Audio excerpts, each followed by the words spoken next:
മത്തായി എഴുതിയ സുവിശേഷം 16-ാം അധ്യായം 18-ാം വാക്യം പറയുന്നു, ഞാൻ എൻ്റെ സഭയെ പണിയും, പാതാള ഗോപുരങ്ങൾ അതിനെ ജയിക്കുകയില്ല. യേശു കർത്താവ് പത്രോസിനോട് പറയുന്ന വാക്കുകളാണ്, ഞാൻ എൻ്റെ സഭയെ പണിയും, പാതാള ഗോപുരങ്ങൾ ജയിക്കുകയില്ല.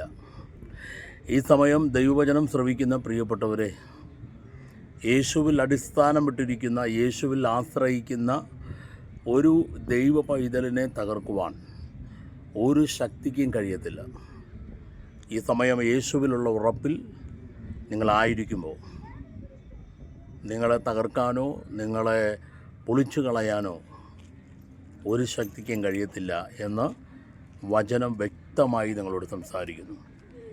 ആകയാൽ ഈ സമയം യേശുവിലുള്ള ഉറപ്പിൽ നിങ്ങളായിരിക്കുമ്പോൾ നിങ്ങളെ തകർക്കുവാൻ അനവധി വിഷയങ്ങൾ നിങ്ങളുടെ മുമ്പിൽ ഉയർന്നാലും നിങ്ങളെ തകർക്കുവാൻ ഒരു ശക്തിക്കും കഴിയത്തില്ല. കാരണം യേശുവിലാണ് നിങ്ങൾ നിൽക്കുന്നത്. ആകയാൽ നിങ്ങൾ ഉറപ്പോടെ ദൈവത്തിലുള്ള ആശ്രയത്തിൽ നിങ്ങൾ മുന്നോട്ട് പോവുക. കർത്താവ് നിങ്ങളെ അനുഗ്രഹിക്കട്ടെ. പാതാള ഗോപുരങ്ങൾ നിന്നെ ജയിക്കത്തില്ല.